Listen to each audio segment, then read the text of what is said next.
जय गुरुदेव, जय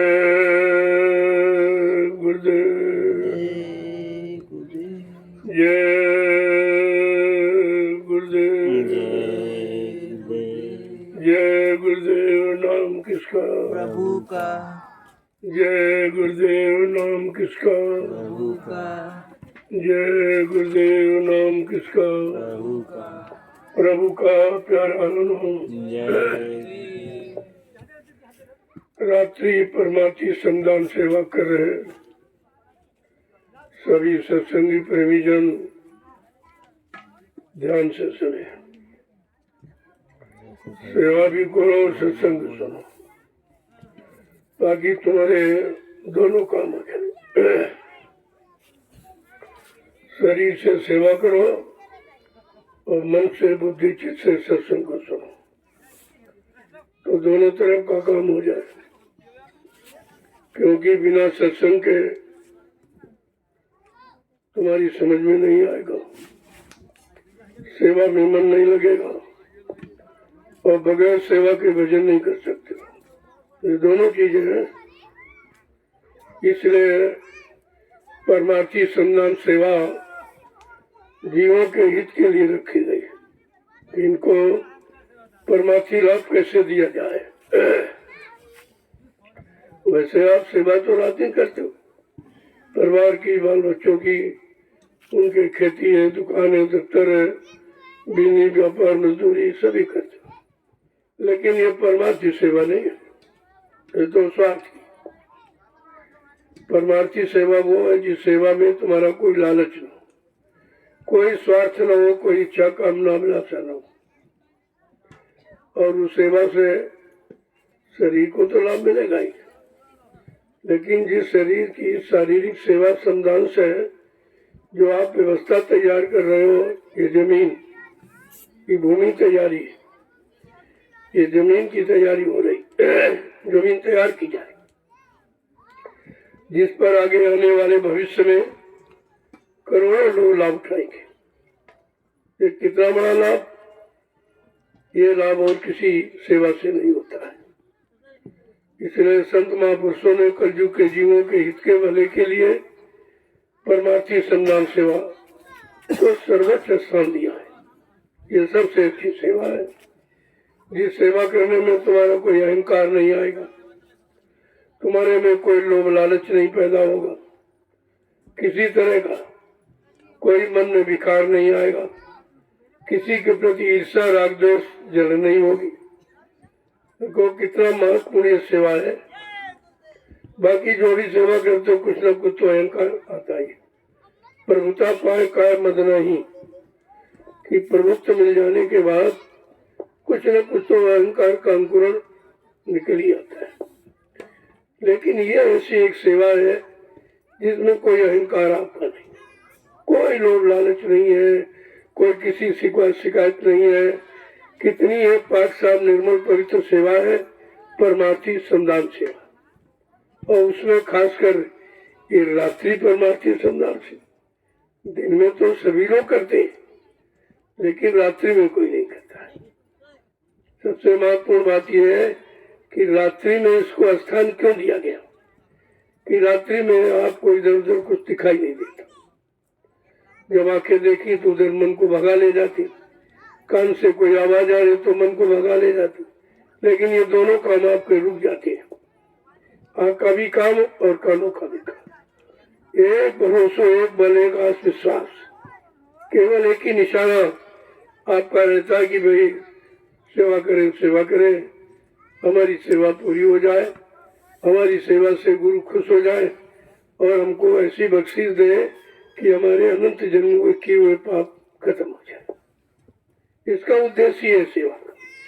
और जितनी सेवाएं आप कर रहे हो या की है, उनमें इस तरह का उद्देश्य कोई नहीं।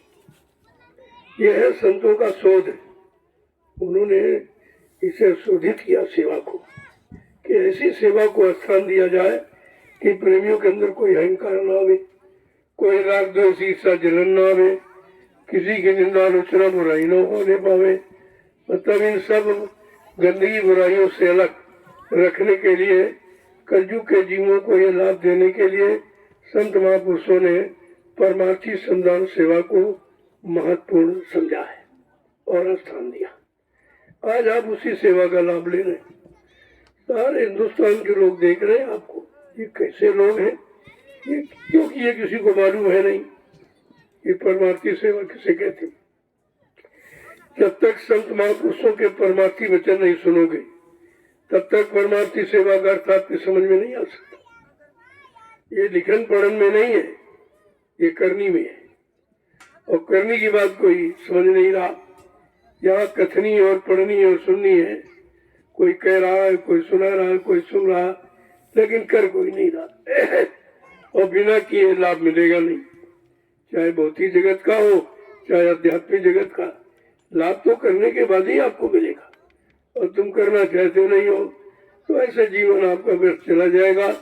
सेवा दिन रात करते हो लेकिन उसमें कोई परमार्थी लाभ नहीं है, और ये ऐसी सेवा जिसमें परमार्थ की कमाई है। इसलिए प्रेमियों को बड़ी लगन के साथ इस सेवा में समय निकालकर देना चाहिए। अरे आए तो कुछ न कुछ जरूर करो, जब करोगे तो उसकी नगद मजदूरी होती। परमार्थी सेवाओं की मजदूरी नगद, और जितनी सेवाएं भौतिक जगत में आप करते हो, जब महीने भर यानी ड्यूटी करो तो तनख्वाह महीने भर बाद मिलती, पहले कोई नहीं देता, पहले आप तुरंत नहीं देता। एक महीने जब सेवा को तुम नौकरी तब तनख्वाह मिलती, लेकिन परमार्थी सेवा देखिए आप रोज की रोज लेते हो। जितने पाप कर्मों का बोझा आपने अज्ञानता में, भूल में, भ्रम में और मतलब लोभ लालच में जो लाद के रखा है, तो वो और किसी सेवा से उतर नहीं सकता। कोई शारीरिक साधना पूजा पाठ से भी उतर नहीं सकता, कोई तीर्थ व्रत, कोई आनी पानी पत्थर भी आपको पाप कर्मों के बोझों को उतार नहीं सकता। यही तो सबसे बड़ी बात है कि संतों ने इस महानी परमार्थी संधान सेवा को स्थान क्यों दिया, इसका महत्व इतना बड़ा क्यों रखा कि वजन के बराबर है। जो पूजा पाठ, तीर्थ व्रत, दान, हवन, जप, यज्ञ, गान, स्नान जो आपने किया या कर रहे हो, उसका कोई लाभ नहीं है। प्रत्यक्ष में कोई लाभ है ही नहीं, क्योंकि वो सेवा जड़ सेवा, वो जड़ से लगाव है, और जड़ कभी काम करता, जड़ माने मुर्दा, निर्जीव, तो मुर्दा तो कभी काम करेगा नहीं, काम तो जिंदा ही करता। जब तुमको आज तक लोगों ने यानी जड़ चेतन की बात नहीं समझा पाए और नहीं बता पाए और नहीं सिद्ध कर पाए और नहीं लाभ दिला पाए, तो आपको तो सोचना चाहिए कि हमको संतों की शरण में जाकर इस लाभ का, इस सेवा का लाभ ले लेना चाहिए। जब ऐसी इच्छा तुम्हारे अंदर जगेगी, उनके करीब जाओगे तो इस सेवा का लाभ आपको मिल जाएगा। इस सेवा में कोई धन की जरूरत नहीं, कोई धन की आवश्यकता, कोई सामान की जरूरत नहीं। आप देख रहे हो, केवल श्रम समय दो की जरूरत है, पूंजी की आवश्यकता नहीं है, श्रम समय की आवश्यकता इस सेवा में है कि आप श्रम करें और परिश्रम करें तो उसका तत्काल लाभ शरीर को मिलेगा। कितने बीमारी लेके लोग आते हैं और ठीक होके चले जाते हैं, केवल परमार्थी सेवा। जब आप दिन भर चलते हो, जब डॉक्टर के यहाँ जाते हो, बीमारी ठीक कर रहे हो, कहता भाई सुबह आप थोड़ा मॉर्निंग में वॉकिंग किया करो, यानी सुबह आप टहला करो। अब जब यह डलिया डोलो कितना टहलो, वजन लेके चलते हो, इसलिए गांठों का दर्द, कमर का दर्द, शरीर के हर अंग का दर्द धीरे धीरे धीरे समाप्त हो जाता है। जब करते रहोगे, एक दो दिन करे भग गए तो और दर्द बढ़ जाएगा, क्योंकि आपको अभ्यास नहीं है। जब आपका अभ्यास हो जाएगा तब यह दर्द निकालने का काम सेवा करेगी। और ऐसे तमाम लोग जो लाइलाज, जिनका कोई इलाज नहीं, डॉक्टर ने जवाब दे दिया दवाएं काम नहीं करती हैं, उस वो लाभ ये परमार्थी संधान सेवा लोगों को प्रदान कर रही है, और जिसमें कोई खर्चा नहीं, केवल मन की जरूरत, मन और तन दोनों लगा दीजिए, आपकी सेवा हो जाएगी। इसमें धन दौलत की आवश्यकता, इसीलिए गरीब अमीर, पढ़ा लिखा अनपढ़, हिंदू मुसलमान, स्त्री पुरुष सभी कर सकते, ये सब सुलभ है, सबके लिए सुलभ है, सरल है, सहज है, लेकिन करना पड़ेगा। जब धीरे धीरे करोगे तो उसका फल मिलेगा आपको। शरीर से करो तो शरीर को लाभ मिलेगा, आदेश पालन करोगे तो परमार्थी लाभ मिलेगा, और जो नाम की कमाई समय बचा के करोगे तो वो अध्यात्म लाभ आपको मिलेगा। इसमें तो तमाम तरीके का लाभ सम्मिलित है। अब धीरे धीरे जब सत्संगों में आओगे, थोड़ी करीबी हासिल करोगे, तो ये गरीबी, जो स्वास्थ्य की गरीबी, ये खत्म हो जाए। मतलब जो स्वास्थ्य गरीब हो गया है, कमजोर हो गया है, खत्म हो रहा है, ये पनपेगा, ये ठीक होगा और आप सुखी हो जाओगे। क्यों? प्रथम सुख निरोगी काया, ये पहला सुख। और यहाँ सभी रोगी है बेचारे, तो तुम्हें तो पहले सुख नहीं मिला। प्रथम सुख निरोगी काया, दूसरा सुख हो घर में माया। और घर में माया ही तो डॉक्टर क्या चली गई। तो बीमारियों में, दवाओं में, तरह तरह के झूठे मुकदमों में, लड़ाई और झगड़ों में, शासन प्रशासन की गद्दारी में सब ये चला जा रहा। ना तो तन से सुखी हो, न धन से सुखी हो, न मन से सुखी हो, क्योंकि शांति नहीं है। जब शांति होगी तभी मन की खुशी आपको मिलेगी, और धन की खुशी जब मिलेगी जब बीमारी और लड़ाई झगड़े और ये सब पारस्परिक राग द्वेष खत्म हो जाएंगे, तो धन की सुख खुशी आपको मिल जाएगी। और तन की खुशी जब मिलेगी जब आपकी बीमारियां खत्म हो जाएंगी। तो तीनों का आधार है परमार्थी संधान सेवा। और धीरे धीरे लोगों की समझ में आएगा, क्योंकि सब जगह कई बेचारे भाग के डॉक्टरों का दरवाजा खटखटाया, उनके आगे मतलब गड़गड़ाए, और जो सारी कमाई जीवन की सब चली गई, लेकिन आपकी बीमारी नहीं गई, परेशानी नहीं गई, दुख तकलीफें आपकी नहीं गई। तब अब धीरे धीरे लोग संतों की शरण में आने के लिए अब मजबूर हो रहे हैं, और आना पड़ेगा। बगैर उनकी शरण में जाए किसी तरह की शांति आपको नहीं मिल सकती। चाहे वो मन की शांति हो, चाहे तन की शांति हो, चाहे परिवार की, समाज देश की शांति हो, चाहे न्याय सुरक्षा, रोजी रोटी की शांति। यह शांति सब जब मिलेगी जब आप संतों की शरण में जाएंगे। संत हर समस्या का समाधान लिए बैठे, लेकिन उनके पास जाओ तो उनसे अपनी परेशानियां बताओ, अपनी फरियाद करो, तो सब सुनते हैं, लेकिन वो देखना चाहते हैं कि तुम क्या कर सकते हो। उन्होंने सबसे छोटी सेवा की भी, पैसे तो गरीबों के पास है नहीं, तो उन्होंने पैसे को महत्व नहीं दिया। कहा तुम तन की सेवा करो, तन तुम्हारा कमजोर है, बीमार है, तन की सेवा करो, बीमारी चली जाएगी।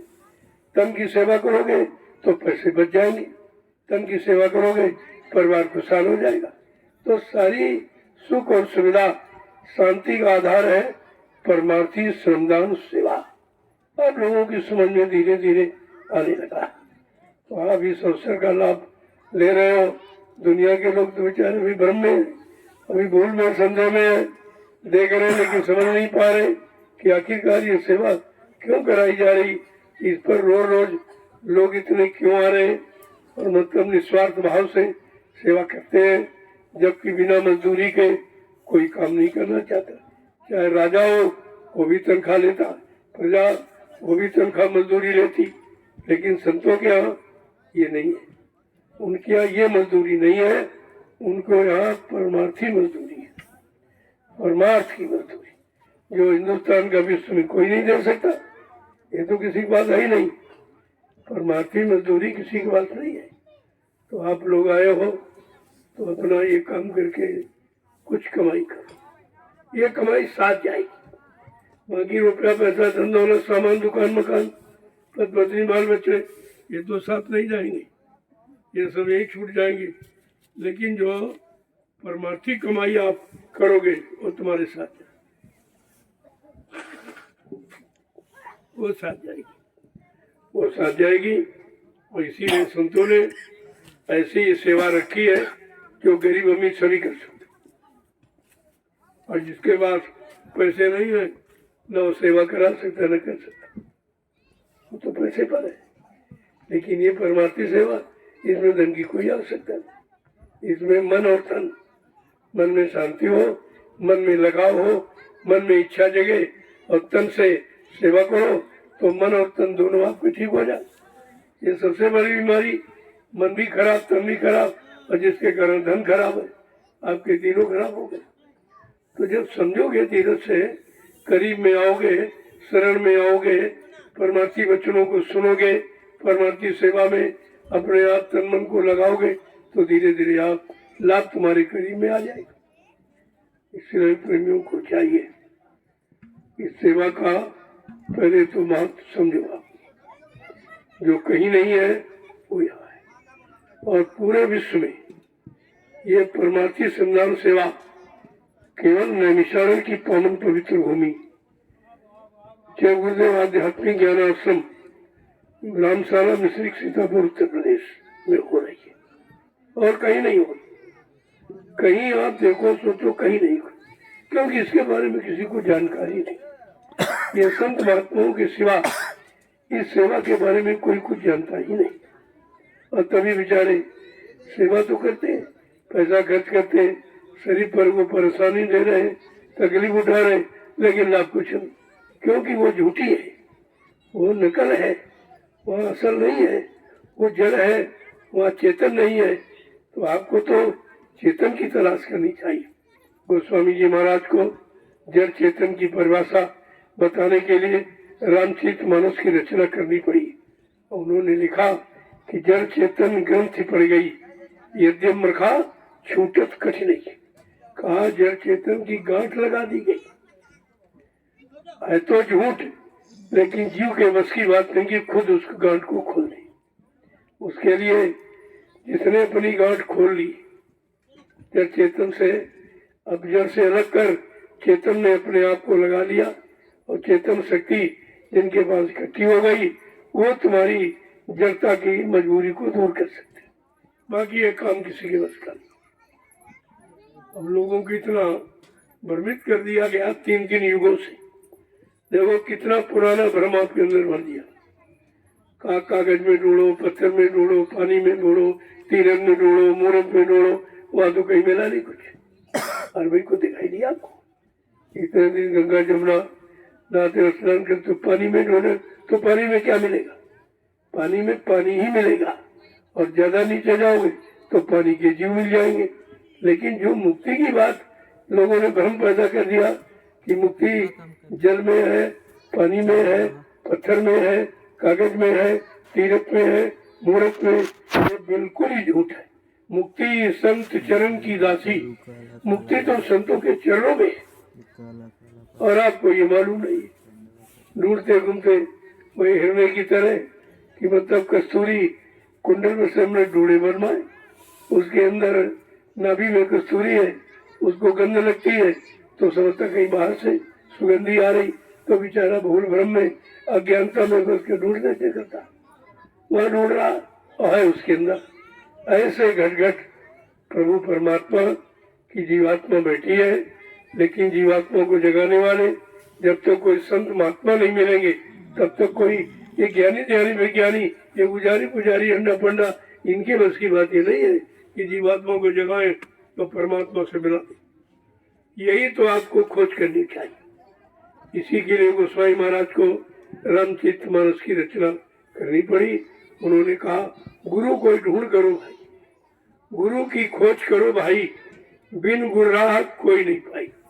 ऐसे समर्थ सदगुरु की खोज करो जिन्होंने वो परमार्थ का रास्ता जाना है, वो जीवात्मा के परमात्मा से मिले, इस भेद को वो जानते हैं।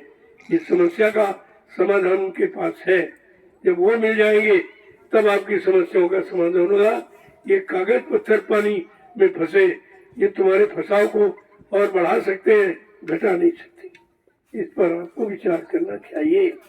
संतों ने अब लगभग 750 वर्षों से बराबर ये संदेश जड़ चेतन के बारे में देना शुरू किया, लेकिन इतनी पुरानी लोगों का फंसाव और जकड़ है और उसकी अकड़ है और पकड़ इतनी है कि बेचारे अलग नहीं हो पा रहे।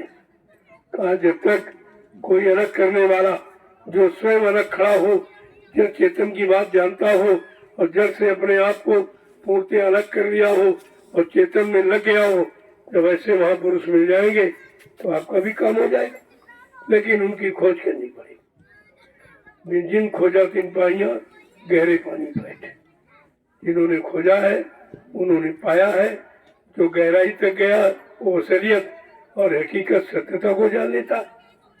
गहराई का मतलब ये होता है। तो आपको तो ये सब जानकारी रखनी चाहिए थी। अब ये अवसर इसीलिए कलयुग में जीवों के हित को दिया जा रहा। ये काम तुम्हारा कोई कहीं नहीं कर रहा, न राजा न प्रजा, दोनों भ्रमित हैं, दोनों जड़ में फंसे पड़े। तो तुमको चेतन की तरफ कैसे ले जाए? और चेतन के बगैर जड़ काम करेगा? जड़ तो झूठ है, झूठ कभी काम नहीं करता, काम तो सत्य ही करता। और चेतन का नाम सत्य है और जड़ का नाम झूठ है, ऐसे समझ लो। जय गुरुदेव। जय गुरुदेव। आज ये परमार्थी संग्राम सेवा जो प्रेमी लोग रात्रि में कर रहे हो, बहुत अनोखा विषय है। सब लोग चिंतन करते इस बार की बात क्या है, तो कहीं नहीं हो रहा। ये नैमिषारण्य की पावन पवित्र भूमि पर ये रात्रि परमार्थी सेवा चल रही है। तो धीरे धीरे लोग इस पर चिंतित है, कुछ मंथन भी करने लगे। लेकिन जब तक करीब में नहीं आओगे तो ये मंथन आपका भी कपोल कल्पित ही रहेगा, ये कल्पना मात्र रहकर वहीं पर रुक जाएगा। इसका भी लाभ आपको नहीं मिलेगा। इसलिए तुम्हें संतों की शरण में आना ही पड़ेगा। आए शरण सजो नहीं ताही, उनका स्वभाव देखिए कि जो कोई शरण में आ जाए तो उसको कभी तिरस्कार नहीं करते, सुधारते डांट से फटकार से तरह तरह से मतलब समझाने का प्रयास करते हैं कि किसी तरह से इसकी समझ में आ जाए और अच्छी सच्ची बात में लग जाए। जो जीवन थोड़ा बहुत बचा है उसी में उसका काम हो जाए। उनके यहाँ डांट फटकार ही दया है, वो दया का रास्ता। जिसने डांट फटकार सहन कर ली उसने अपना काम बना लिया। कितने जन्मों के पाप कर्म झड़ गए, ढूंढ गए। इसीलिए तो ये रास्ता रखा गया कि भाई इसको कैसे मतलब सरल करके बना के रखा जाए कि कलयुग के जीवों को कुछ लाभ मिल जाए। क्यों? कलयुग के जीव बेचारा बहुत कमजोर है, बहुत भोगी विलासी गंदा है। इससे कोई अच्छा काम किया ही नहीं कभी, क्योंकि अच्छा काम बताने वाले कोई संत महापुरुष मिले नहीं, क्योंकि वो आए नहीं थे। वो तो कलयुग में आए, न सतयुग में आए, न त्रेता में, न द्वापर में आए। 5,500 वर्ष कलयुग के निकल में इसमें भी नहीं आए। लगभग 750 वर्ष अभी पूरे होने जा रहे जब सर्वप्रथम कबीरदास आए। कबीरदास यहीं से संत मत चला है और इन्हीं से संत नाम की जानकारी मिली कि संत किसे कहते हैं, संत मत किसे कहते हैं, संतों का मत विचार क्या है, स्वार्थी है कि परमार्थी है कि भौतिक जगत की तरफ ले जाने वाला, कि भौतिक जगत से नफरत पैदा करके आध्यात्मिक जगत की तरफ मोड़ने वाला है। ये तो बात आपको समझ में आएगी जब आप उनकी करनी में लग जाओगे। कथनी तो करते हो आप, पढ़नी सुननी सब करते हो, लेकिन करनी नहीं करते, और बगैर करनी कुछ मिलने वाला है नहीं। तो इसलिए तो जानकारी आपको हो जानी चाहिए, क्योंकि तुम सब जगह भटके हो, सब जगह गए हो और सब जगह अपना नुकसान किया है, श्रम का, समय का, पूंजी का। और कुछ लोग बेचारे शरीर से भी यानी हाथ धो बैठे, मर गए बेचारे, फिर डूब गए, डुबकी लगाने गए तो उसी में डूब के मर गए। ज्यादा भीड़ में कुचल के देखा आपने भी कुंभ में क्या हुआ? कुंभ में कितने को मुक्ति मिली कि प्रेत योनि में चले गए, उनकी अकाल बहुत हो गई प्रेत योनि में। अब पता नहीं कितने हजार वर्षों तक अभी उनको इस प्रेत की योनि में रहना पड़ेगा। कितना भारी नुकसान हो गया। ये अज्ञानता भूल भ्रम के कारण आपने अपना कितना भारी नुकसान कर लिया। अगर संतों की शरण में गए होते तो सच्चा रास्ता तुम्हारी मुक्ति का बता देते, कहा वो तुम्हारे अंदर है, तुम्हारे पास है, कहीं ढूंढने खोजने की जरूरत नहीं है। बाहर तो ये जड़ सृष्टि, इसको परमात्मा रूपी ऊर्जा शक्ति ताकत देकर इसको चेतन का रूप दिया गया है। वैसे ये सारी सृष्टि जड़ है। और धीरे धीरे धीरे धीरे जब वचनों को सुनने लगोगे, कुछ आदेश का पालन करने लगोगे तो धीरे धीरे सच्चाई तुम्हारे पास आ जाएगी। यही लेने का तरीका। जय गुरुदेव, जय गुरुदेव, जय गुरुदेव। जय गुरुदेव। अब आपको इस कलयुग में सरल युक्ति, जो पूजा पाठ तीर्थ व्रत दान हवन जप या गंगा स्नान से नहीं मिला, कुछ नहीं, बिल्कुल खाली आप बैठे, कुछ मिला नहीं, क्योंकि वहाँ कोई देने वाला नहीं। अरे भाई जड़ दे थोड़ी तो चेतन देगा, और चेतन कोई पानी दे सकता नहीं, कागज दे सकता नहीं, मूर्ति दे सकती नहीं, तीर्थ मूर्त कुछ दे सकते नहीं, तो आपको मिलेगा कहाँ से? इसके बारे में विचार करना चाहिए कि हाँ, तो 3 दिन युगों से भटके हो और कहीं कुछ मिला ही नहीं, और जो था वो भी चला गया, तन किसी का तन भी चला गया, मर गए बेचारे, और धन तो चला ही जा रहा, और मन भी खराब हो रहा, तो आपको मिला क्या? अरे इतना तो विचार आपको रखना चाहिए कि हम कोई काम संसार में करते हैं तो कुछ पाने के लिए करते, कुछ लाभ प्राप्त करने, लेकिन इसमें आपको क्या लाभ है? कोई बता दे कि भाई आपको क्या लाभ है? अरे पानी तो शरीर के ऊपरी मैल को धोता, उसका काम है, वो कहीं आप धो दो, क्या कुएं में, नदी में, हैंडपंप, तालाब, कहीं भी धो सकते हो आप। अब एक जिद हट करके कि वहीं धोएंगे, वहीं, तो जब करोड़ों करोड़ों करोड़ों लोग वहां जब धोएंगे तो वहां गंदगी हो जाएगी, वही गंदगी लपेट के तुम आ गए।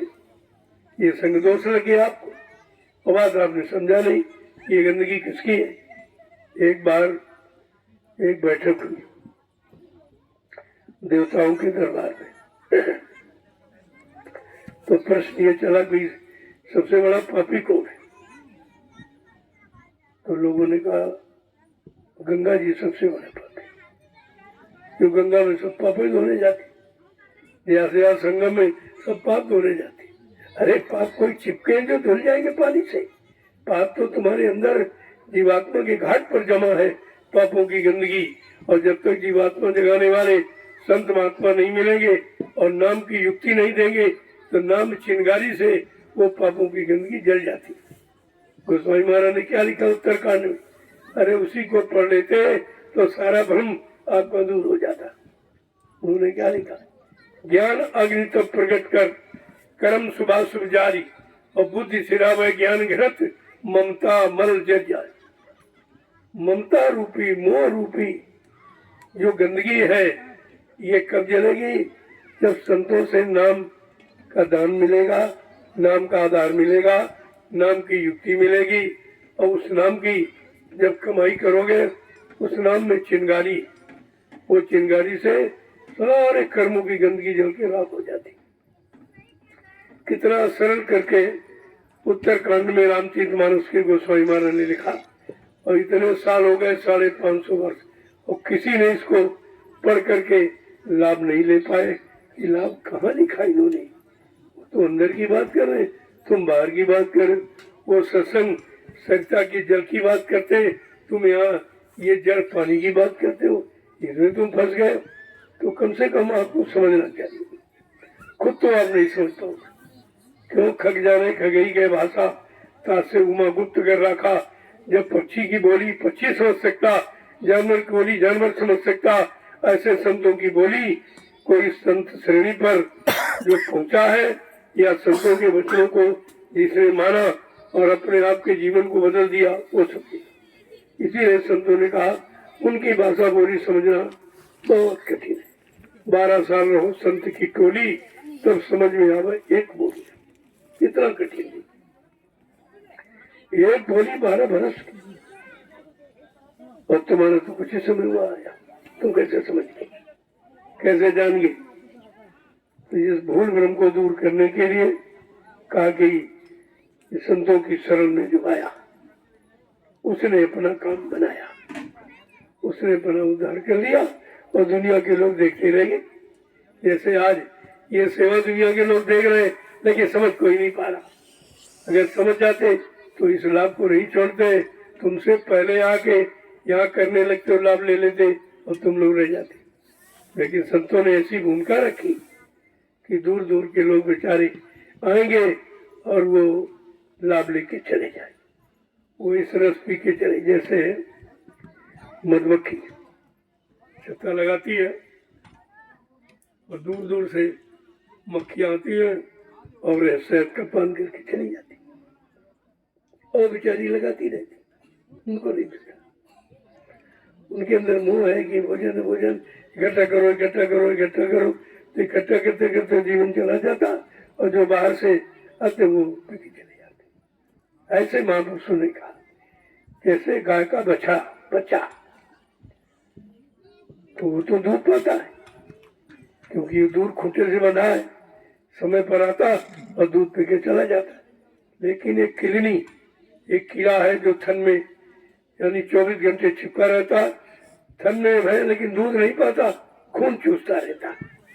ऐसे करीब रहने वाले जीव केवल परेशान करते हैं, खून चूसते रहते हैं और हकीकत सत्यता की तरफ कभी आने का प्रयास ही नहीं करते, तो बेचारे रह जाते, छूट जाते हैं।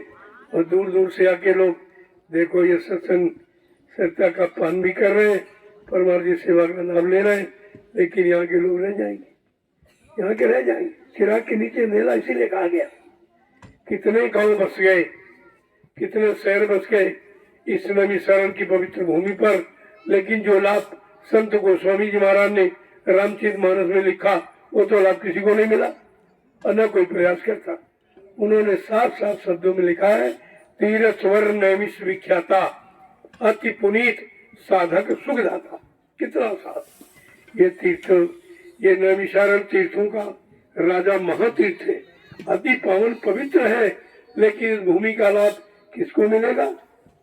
जब किसी संत के साधक इस भूमि पर आएंगे, नाम की साधना करेंगे, परमार्थी सेवा करेंगे, सुमरन ध्यान भजन करेंगे, उनको इस भूमि का लाभ मिलेगा।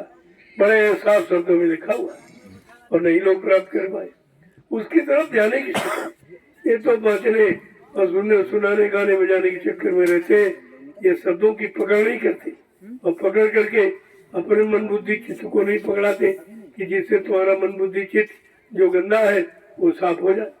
आप उस बच्चों को पकड़ा ही नहीं पाते।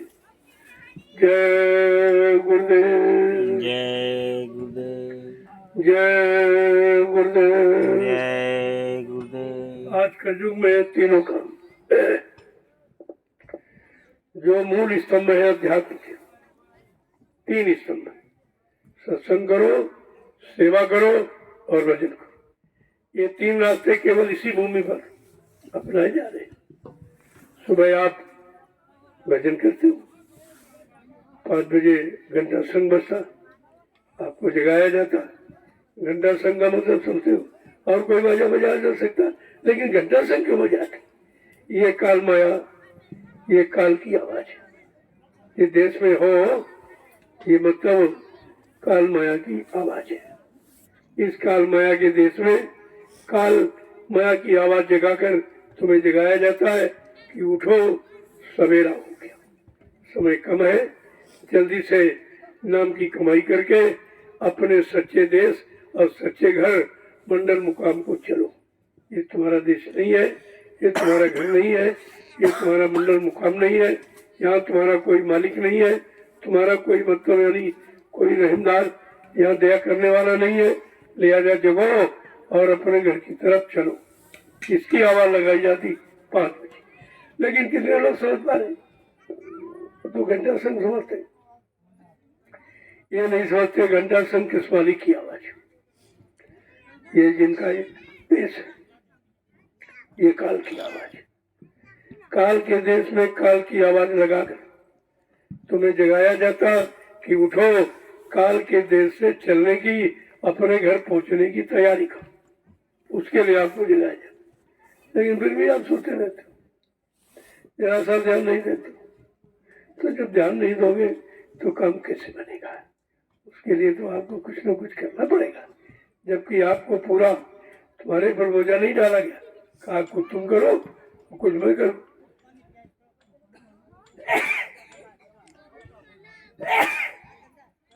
हमारे तुम्हारे परिश्रम से मालिक की दया हो जाए। लोगों कितना सरल शब्दों से आपको समझा रहे कि कुछ तुम करो, कुछ हम करें। हमारे तुम्हारे परिश्रम मेहनत से मालिक की दया हो जाएगी, तुम्हारा काम बन जाएगा।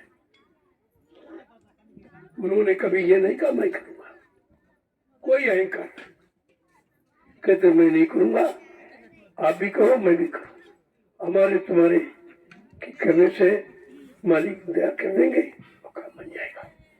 देखिए कितनी बड़ी बात, कितने दीन भाव में, कितने मतलब छोटे बनकर कहते कुछ तुम करो और कुछ मैं करूं, हमारे तुम्हारी मेहनत परिश्रम से मालिक की दया हो जाएगी, तुम्हारा काम हो जाएगा।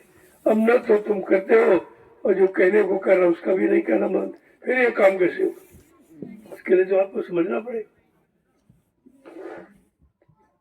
जय गुरुदेव, जय गुरुदेव, जय गुरुदेव, जय गुरुदेव। जय गुरुदेव। नाम किसका? प्रभु का, जय गुरुदेव। नाम किसका? प्रभु का, प्रभु का प्यारा नाम। जय गुरुदेव। देखो जो अध्यात्म के मूल इस समय है उनको केवल जानकारी नैमिषारण की पावन भविष्य पर रोज दी जाती, यह काम कहीं नहीं होता।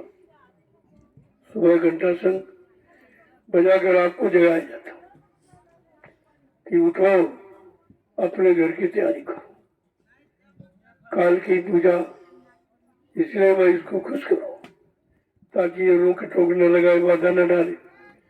तो इसको प्रणाम का नाम लो, रोग को याद करो और अंतर्दृष्टि से प्रणाम करो, तो ये खुश हो जाएगा, तो दरवाजा खोल देगा। पहला दरवाजा जो भूल भ्रम का है इसी ने लगा रखा। इस दरवाजे को खोलने के लिए मैं उससे प्रार्थना कर, झगड़ा करोगे तो नहीं खोलेंगे। प्रार्थना प्रार्थना आपसे कराई जाती, और प्रार्थना किससे करो? गुरु से करो। गुरु को दरवाजा खोलने का अधिकार है। गुरु से ईश्वर ब्रह्म पार ब्रह्म महाकाल सब डरते हैं। ये समर्थ गुरु की बात है, सब डरते हैं। जब तुमने अगर गुरु को खुश कर लिया तो मानो सब गुरु राजी तो करता राजी, जहाँ काल कर्म की चले न बाजी, गुरु प्रसन्न साहिब अनुकूला। अगर गुरु खुश होया तो मालिक तो पहले खुश है, क्योंकि मालिक के भेजे हुए आते, मालिक का काम करने आते। जो मालिक का काम करता वो मालिक का प्यारा होता, जैसे जो कमाई करता वो बाप का प्यारा बेटा हो जाता, इस तरीके से। तो आपको तीनों कामों की जानकारी केवल इसी भूमि पर और कहीं नहीं। सुबह आप प्रार्थना पाठ किया, सुमरन ध्यान भजन किया, अपने घर जाने की तैयारी का नाम सुमरन ध्यान भजन। इसके बाद आप सेवा में चलेंगे। सुबह भी आपने सेवा की और ये रात्रि परमार्थी सेवादान सेवा ये भी आप कर रहे हो, डबल सेवा है। और साथ साथ में सत्संग वचन आप जो आपने कहीं नहीं सुने होंगे और न कोई आपको बताएगा, ये जानकारी कोई देने वाला नहीं है। तो आपको तो तीनों काम हो रहे हैं इस भूमि पर, और आपको क्या चाहिए? और ये तीनों काम कहीं नहीं, कहीं चले जाओ, हिंदुस्तान दुनिया विश्व में कहीं चले जाओ, काम कोई नहीं जानता नहीं कोई। तो इसलिए तीनों काम आपके। सुबह 5 बजे घंटा सुन बजता, एक जो गुरु से मालिक से दया की भीख मांगने के लिए प्रार्थना करते हो, मेरे प्यारे गुरु दातार मुद्दा द्वारिका, ये मालिक से दया की भीख मांगने की प्रार्थना है। इसमें कोई स्वास्थ्य लोभ लालच, कोई धन दौलत ये सब मानने की नहीं है। और इसके बाद आपको 1 घंटा नाम की कमाई के लिए बैठाना जाता, दोनों टाइम बैठा, सुबह भी और शाम में। भाई नहीं बैठ सकते तो सेवा करो, और नहीं सेवा कर सकते तो भजन करो, नहीं भजन करते तो रो बैठ के कि हमारा मन साथ नहीं देता, हमारा तन साथ नहीं देता, हमारी बुद्धि साथ नहीं देती, उसके लिए रो। अंतर घाट पर बैठकर मालिक से फरियाद करो कि हमको सद्बुद्धि सद्ज्ञान दे दो, और हम भी आपके बनाए बताए रास्ते पर चलकर अपना आत्मिक कल्याण करें। इसके लिए तो ये तीनों काम आपको हो रहे हैं। ये कहीं नहीं, कहीं चले जाओ हिंदुस्तान, ये काम नहीं। जो असली काम है वो काम तो कोई नहीं कराता। अब आपको सोचना चाहिए कि नैमिषारण की पावन पवित्र भूमि पर ही ये तीनों काम हो रहे, बाकी कहीं नहीं मरे। तो कोई जानता नहीं, जब कोई जानता नहीं तो कराएगा कौन? इसी के लिए तो आप तलाश करनी चाहिए। जय गुरुदेव। जय गुरुदेव। ऐसी आवाज लगाओ कि जहां तक तुम्हारी आवाज जाएगी समय की जगह प्रभु नाम की, तहां तक जीवों का कल्याण हो जाए।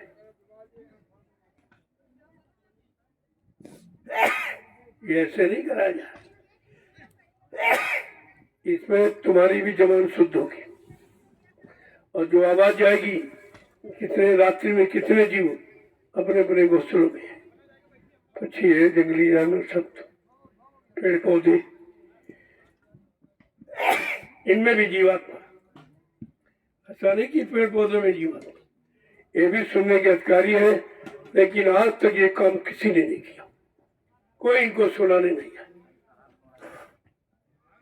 क्योंकि जो सुनाते हैं वो रुपया पैसा चाहते, दान दक्षिणा चाहते। ये बेचारे पशु पक्षी जंगली जानवर पेड़ पौधे कहां से दान दक्षिणा देंगे? ये परमार्थी काम है, ये परमार्थी आवाज है, ये जगे हुई नाम की आवाज, जिससे सारे जीव जगे, सारी जीवात्मा जगे, अपने घर पहुंची। इनको मौका मिले। जोर से बोलो जय गुरुदेव। राम मिल बोलो, जय गुरुदेव। बोलना होगा, जय गुरुदेव। अभी से बोलो, जय गुरुदेव। दुख दर्द हरेंगे, जय गुरुदेव। सब कष्ट मिटेंगे, जय गुरुदेव। सुख शांति भी देंगे, जय गुरुदेव। सबके दाता, जय गुरुदेव। सबके मालिक, जय गुरुदेव। प्रेम से बोले, जय गुरुदेव। ये नाम नहीं इंसान का, ये नाम है प्रभु का, ये काम नहीं इंसान का। ये काम है प्रभु का। अगर इंसानों का काम होता तो अब तक हिंदुस्तान में कितने करोड़ लोग रहे, सब लोग नाम को सुना देते, इन जीवों को मौका दे देते, लेकिन किसी ने काम नहीं किया है। इसलिए कहा जा रहा ये काम इंसान का नहीं है, ये प्रभु का काम। प्रभु के मानने वाले, प्रभु के जानकारी, नाम की महिमा बताएंगे और नाम का लाभ दिलाएंगे। बाकी ये लाभ किसी के पास है और आप सबको सोचना चाहिए। अब आप हो कि दिन में भी आपने सेवा की, मैं नहीं पहुंच पाता लेकिन देखता रहता हूँ। आप इंतजारी मत किया करो कि वहां कोई देखने आए, तुम्हारा लक्ष्य निशाना तो सेवा का है। कोई देखे ना देखे, जो देखेंगे वो क्या तुमको कुछ दे देंगे? मजदूरी मजदूरी देने वाला तो सब देख रहा है, वो सब देख रहा है, उससे कोई चीज दूर नहीं। तुम अपने आप को दूर किए हो, इसलिए तुम्हारे अंदर दूरी पैदा हो गई, बाकी वहां कोई दूरी नहीं। नजदीकी दूरी कुछ नहीं, बिल्कुल करीब। कहते नहीं कि घट में देखो पिघल कर बैठो, अपने अंदर देखो, तुम्हारे अंदर ही बैठे हैं और सबको देख रहे। जो तुम्हारे अंदर बैठे वो क्या नहीं देख रहा? अच्छाई बुराई सब वो सब देख रहा। और तभी तो इन अच्छाई बुराइयों को देखकर उसका निराकरण, उसका समाधान, ये परमार्थी रात्रि संधान सेवा रख दी कोई, इसको कर लो, अपना पराक्रम कर जाओ, उतार लो। कितना सरल। जय गुरुदेव। अब आपकी सेवा का समय पूरा हो रहा, लेकिन जो आशीष वचन, जो वरदान, जो आशीर्वाद, जो प्रसाद, हो तो जब कथा खत्म होती तभी मिलता है, पहले नहीं मिलता। पहले नहीं मिलता, तो बाद में ये प्रसाद रूप जो सेवा का आधार एक संख्या गिनती में रखा गया कि आप कम से कम 15 डलिया जब डालो, 10 अपनी डालो, 5 हमारी डालो। तो मैं तो बुढ़ा हो गया हूँ, उससे तो भाई अब ये सेवा नहीं, लेकिन की है पहले, कभी आपको उसका लाभ बता रहा हूँ। अगर मैंने करता तो आपको कैसे लाभ बता?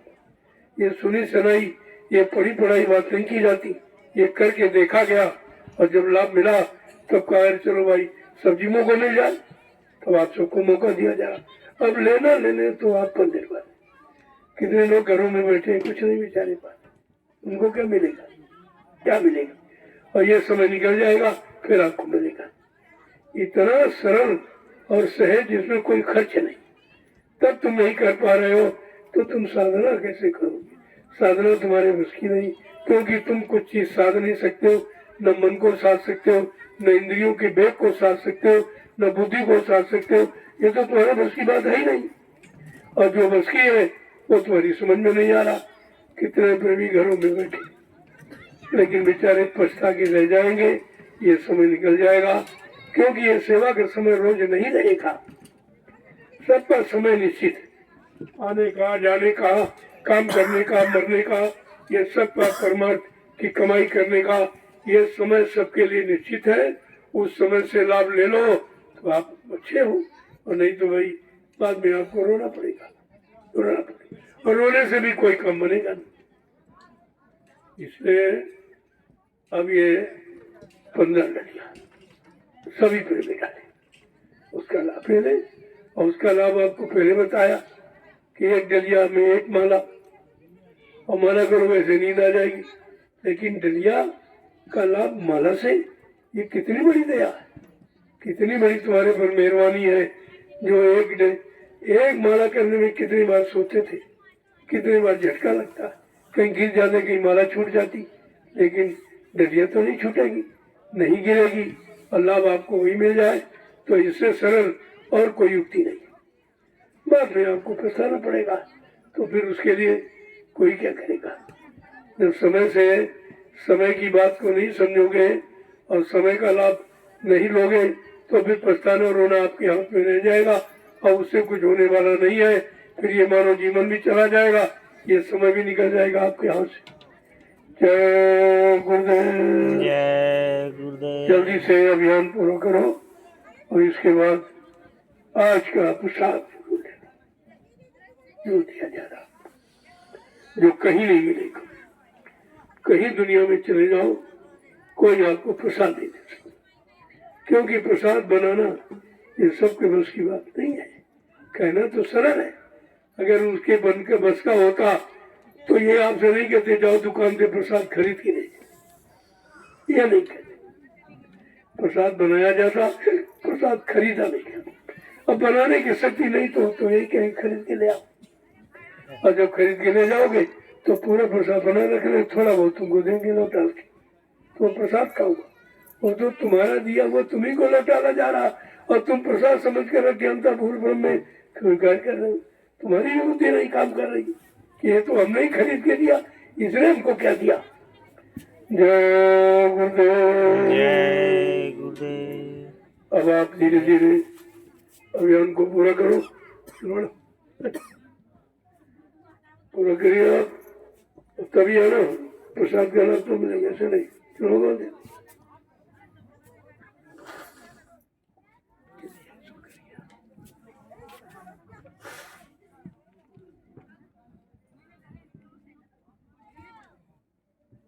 तुम जाओ यहाँ से, नहीं बढ़ना, चलो सेवा में जाइए, जो भी एक दो डलिया हो उसको पूरा करिए ना, बढ़ना क्या बढ़ना। हाँ लोगों जब आदेश सुकून पालन करके आओगे तो प्रसाद का लाभ होगा। ऐसे प्रसाद नहीं उसका, बगैर मजदूरी के कि अगर कोई दे दे तो आप उसको रख नहीं पाते हो। मेहनत की चीज, परिश्रम की चीज टिकाऊ होती है, इसलिए